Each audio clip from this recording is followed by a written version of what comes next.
Greetings, Earthlings, and welcome to Copecetic. I'm going to show you guys today a favorite game of mine, Universe Sandbox Squared, which technically makes it the fourth, but we're not going to get there. We won't go there. So, this is my favorite sandbox game. You get to play with the universe and screw around with all kinds of things.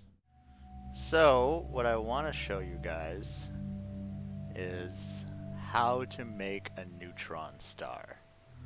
I did this on the weekend, and I thought this would be a really cool video, so this is what we're going to do. We start with a star, and this is like a just like a free play style of game. There's no resources or anything. I plop what I want. But the tricky thing is how to control what's happening. Now I'm gonna say ahead of time, if you're epileptic, this might not be the video because I'm making a neutron star. I'm making a pulsar to be exact. So to start, we need some more mass. You see that mass? Those are rookie numbers for mass. We need to pump that up. Take it too slow. We'll go to 1 times the sun. And this is basically what the sun looks like. This is Sol. I mean, it's not named Sol, but for all intents and purposes, this is the true color of the sun. Basically. Push it till it's white hot. Big. Okay. And you notice too, when I raise mass, it doesn't just make it bigger. You see how it went through these phases of almost getting blue, and then poof, it got bigger all of a sudden very quickly and got white again. There again. See, a neutron star is not just like any other star. Oh, it's made up of elements. It's so heavy. It's got so much mass that went into it that it's not really made up of anything anymore. It's made up of, well, like just the constituent components of elements all got ripped to shreds from gravity. And it's pretty much just neutrons.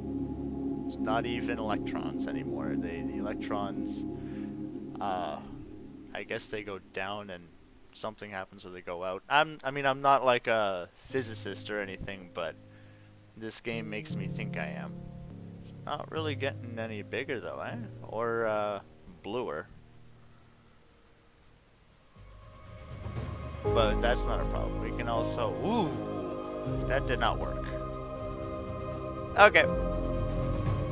Round two. Sorry about that.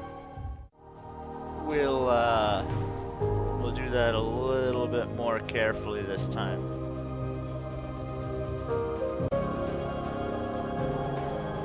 A little bit more. Okay. So we've gotten it to the blue stage. We go to the magnetic field again. Give it a shallow angle. And you can already kind of see the effect of the magnetic pole angle. As I put that in, you'll see the flares will go out at 12.6 degrees.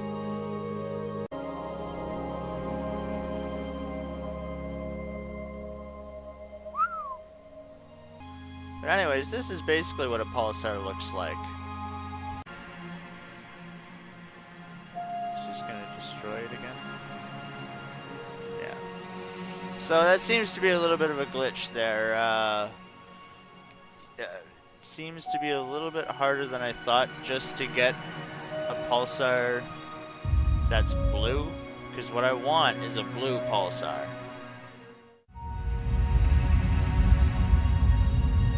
Alright, so we've got our neutron star, and we want it to be a pulsar.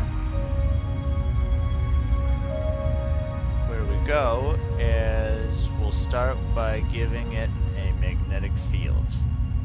And it's gonna be, again, we'll go with a shallow angle there. We'll go a whole bunch. And that's basically it.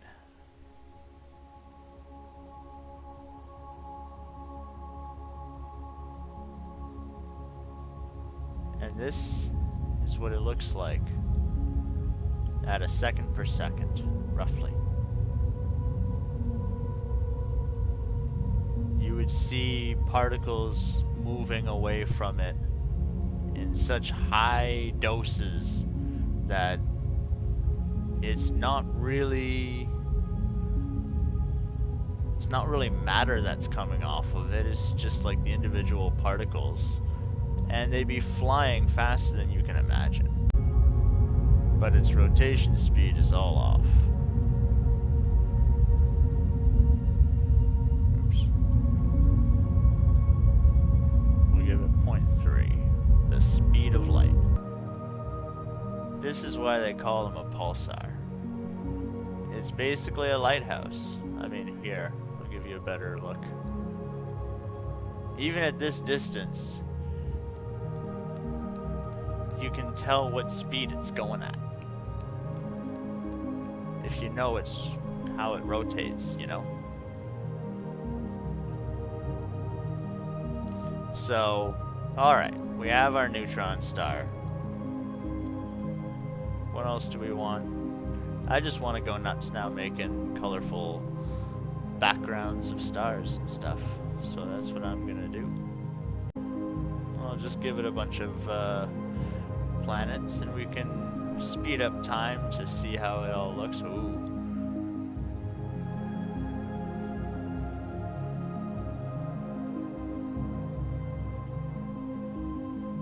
This one's getting burned a little bit.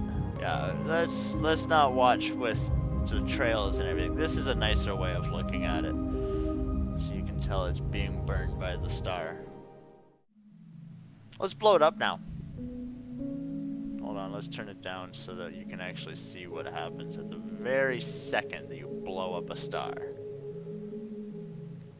Down to the millisecond. Roughly 20 milliseconds per second. So I've slowed time down. And now... Ha! We're watching a supernova start from a star.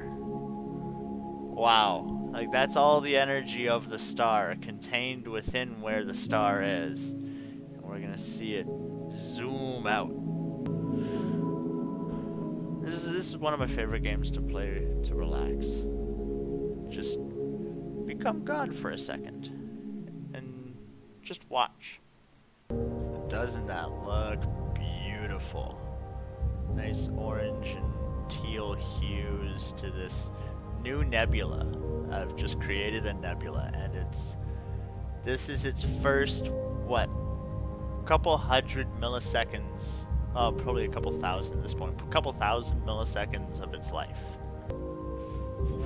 Now we're seeing, oh, let's pause this for a second and watch this from the perspective. Oh, no.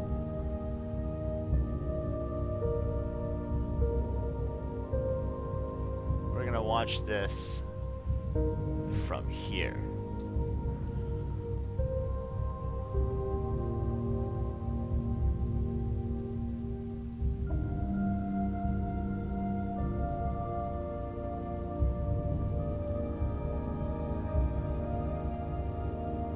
Still getting some of the light from the core of this supernova.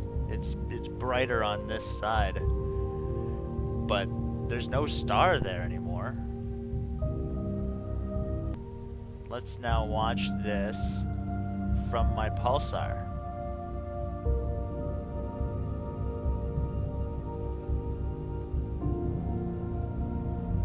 Whoa, oh, okay, let's not try to give people seizures. That was real time. That was watching a neutron star in real time. You wouldn't even be able to handle it in reality if you looked at a neutron star, your eyes would probably bleed and melt.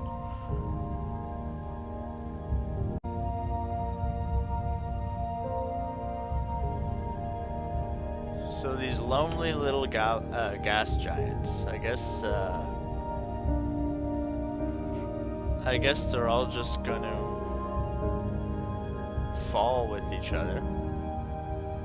Let's watch a couple of minutes after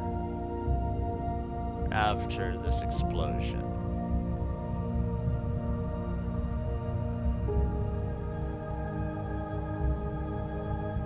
What a cool look.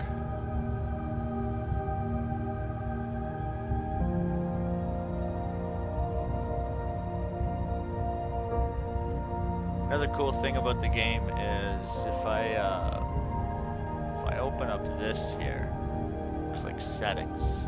I've been farting around with the audio earlier. The music actually measures the amount of tension there is in your frame of reference. So if you zoom up close onto an asteroid, they're not going to give you much. If you zoom away from a solar system to an entire galaxy or something, the music gets more and more epic, always. Well, you can change that, but it's a pretty cool function. So now the supernova has swallowed up the pulsar, and the pulsar is living within this giant explosion. And it's okay. It doesn't mind. In fact, it probably added to the mass, maybe. We're watching we're watching this now at a minute a second. Oh no, that's the thing. If I return this to a second per second real time, this thing will be impossible to look at. But the faster you make it, it slows it down, and that's to help with the rendering and to help with the processing. Is it kind of scales time the same way it scales size in this game, which is helpful because that's cool. At a day per second, neutron stars look like they're completely still. Let's scale that down again. So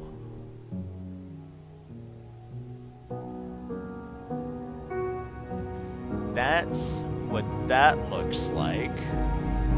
The game can give me some even crazier options. You see what this says, people, right?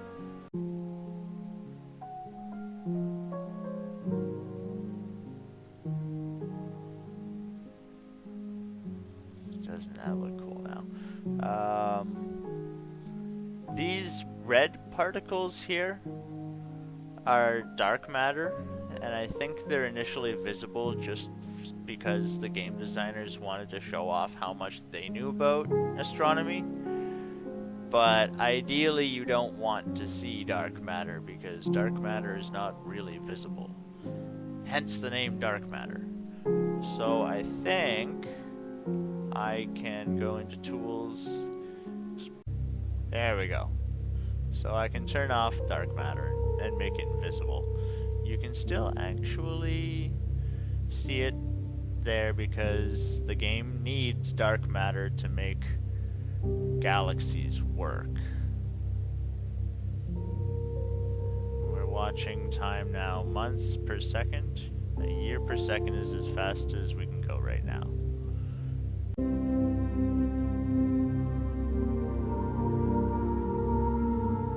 So I hope you remember how big this supernova looked at the beginning of the video. It is now a teeny tiny little pebble compared to this. which is the Milky Way. Oop.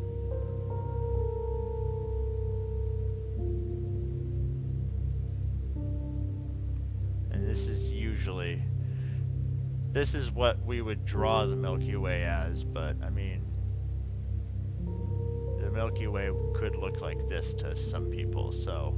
Let's try to put like a star system actually in this mess. Oh damn! See, it doesn't let me lock on to the supermassive black hole.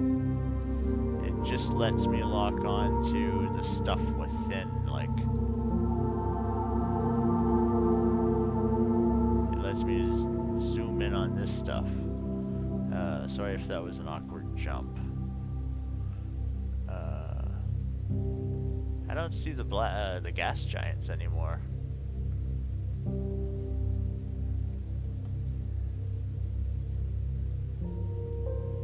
I kind of feel like I'm dissecting the biggest things ever. After a while, you kind of stop feeling the ginormosity of the things in this game, because like I just plopped down a Milky Way, and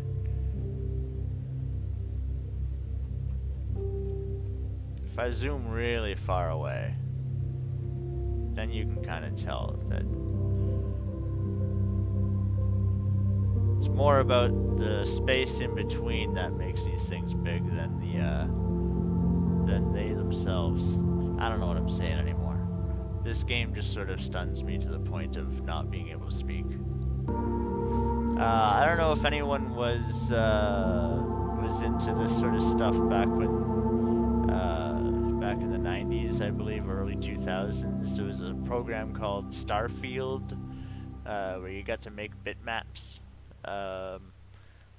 You know, that kind of looked like they were two-dimensional pictures. They were like a paint program, you know, on your computer.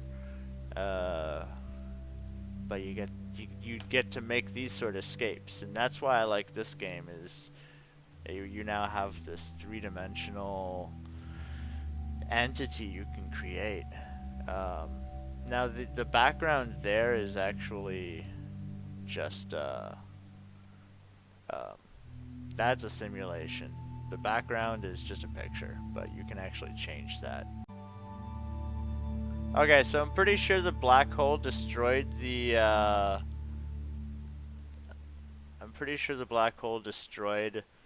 pulsar, but that's alright. That's how it happened in this galaxy that I made.